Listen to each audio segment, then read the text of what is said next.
नमस्कार, आप देख रहे हैं नवोदय टाइम्स का डिजिटल प्लेटफॉर्म और मैं हूं आपके साथ वाजिद अली। क्या आपने कभी सोचा है कि अगर भारत पाकिस्तान के बीच में परमाणु युद्ध होता है तो फिर क्या होगा? नहीं ना। अगर भारत के ऊपर पाकिस्तान परमाणु बम फेंकता है तो उसका असर कितना होगा, या भारत अगर पाकिस्तान के ऊपर परमाणु बम फेंकता है तो उसका असर क्या होगा? चलिए हम आपको बताते हैं। जिस तरह से भारत पाकिस्तान के बीच में अभी टेंशन का माहौल है और दोनों तरफ से गोलीबारी चल रही है और अनुमान यह लगाया जा रहा है कि यह टेंशन जो है आने वाले समय में बड़ी जंग का रूप इख्तियार कर सकती है। और अगर जंग होती है तो पाकिस्तान जिस तरह से भारत को गीदड़ भपकिया दे रहा है कि अगर जंग बढ़ी तो हम भारत के ऊपर परमाणु बम फेंक देंगे, तो वहीं अगर भारत की बात करें, अगर भारत ने पाकिस्तान के ऊपर परमाणु बम फेंका तो पाकिस्तान का क्या हाल होगा? बात करते हैं एक शहर की। पाकिस्तान के अंदर लाहौर शहर ले लेते हैं। अगर भारत ने पाकिस्तान के ऊपर एक परमाणु बम फेंका तो पूरा लाहौर और आसपास का एरिया जो है वो तबाह बर्बाद हो जाएगा, जिसके अंदर लगभग 3 से 4 लाख लोगों की जान भी जा सकती है। वहीं अगर पाकिस्तान भारत के मुंबई शहर या किसी शहर पर हमला करता है तो इस हमले के अंदर भी एक पूरा शहर तबाह हो सकता है। यानी कि परमाणु बम का जो एरिया होता है वो लगभग 50 किलोमीटर के आसपास का जो इलाका होता है उसे पूरी तरह से तबाह कर देता है। यहां तक कि वहां पर कई सालों तक कोई पेड़ पौधे भी नहीं उग सकते।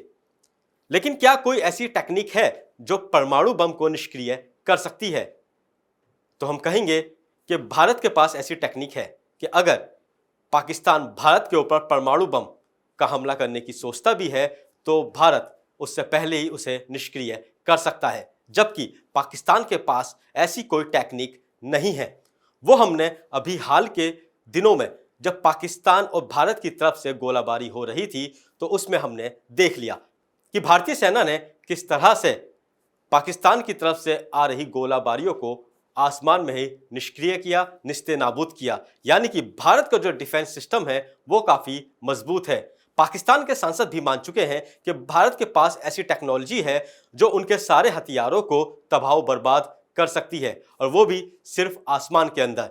जबकि पाकिस्तान के पास कोई भी ऐसी टेक्निक नहीं है कि जो भारत के हथियारों का मुंह तोड़ जवाब दे सके। तो इस हिसाब से हम कह सकते हैं कि अगर पाकिस्तान जो गिरदड़ भपकिया दे रहा है कि भारत के ऊपर परमाणु बम का हमला कर सकता है तो ये गलती बिल्कुल भी ना करे।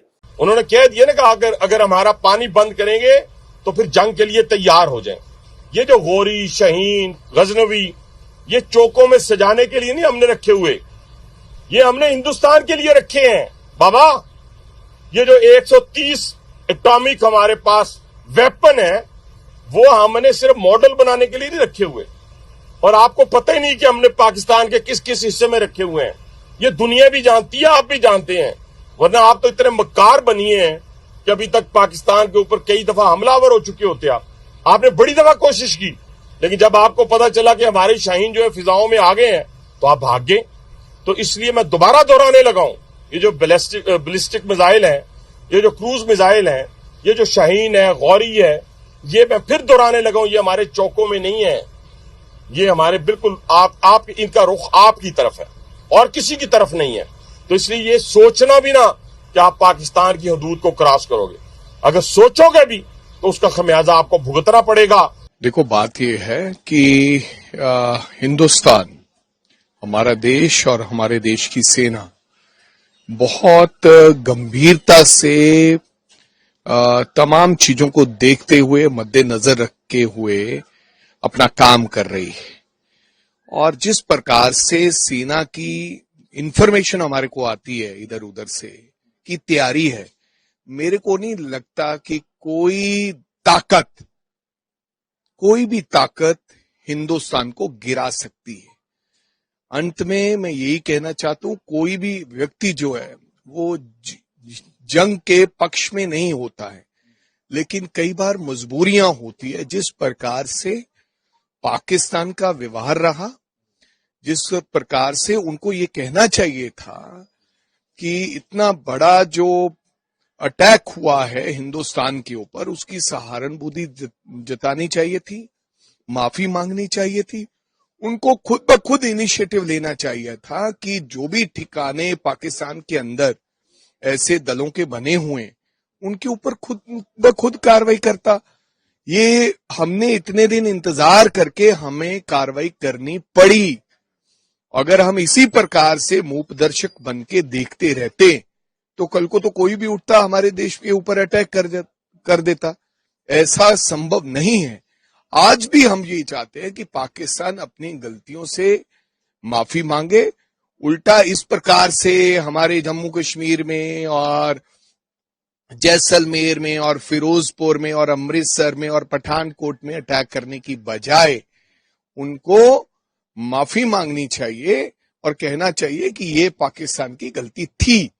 अगर आप डराना चाहते हो हमें अटैक करके, हमें थोड़ा गोलाबारी करके, अपनी मजाइलें इधर उधर गिरा के, तो हिंदुस्तान ना तो डरा है, हिंदुस्तान ने पहले भी आपको धूल चटाई है, आने वाले दिनों में भी ऐसा होगा। मैं फिर कहता हूं कि जंग के पक्ष में हम नहीं हैं, लेकिन अगर कोई हमारी आबरू की तरफ, अगर हमारी तरफ कोई देखेगा तो हम छोड़ेंगे नहीं। पिछले कुछ दिनों से पाकिस्तान अपनी कायराना हरकत से बाज नहीं आ रहा है। वो भारत के बॉर्डर सीमा पर मासूम लोगों को निशाना बना रहा है। जबकि भारत की अगर बात करें तो भारत पाकिस्तान के उन इलाकों पर हमला कर रहा है जहां पर आतंकी छुपे बैठे हैं। लेकिन जिस तरह से पाकिस्तान जो है मासूम लोगों को निशाना तो बना ही रहा है, बावजूद इसके भारत को परमाणु बम की गीदड़ भपकियां भी दे रहा है। जबकि भारत ने ना तो अभी तक ऐसा कोई बयान दिया है और ना ही पाकिस्तान को तबाह करने की बात करी है।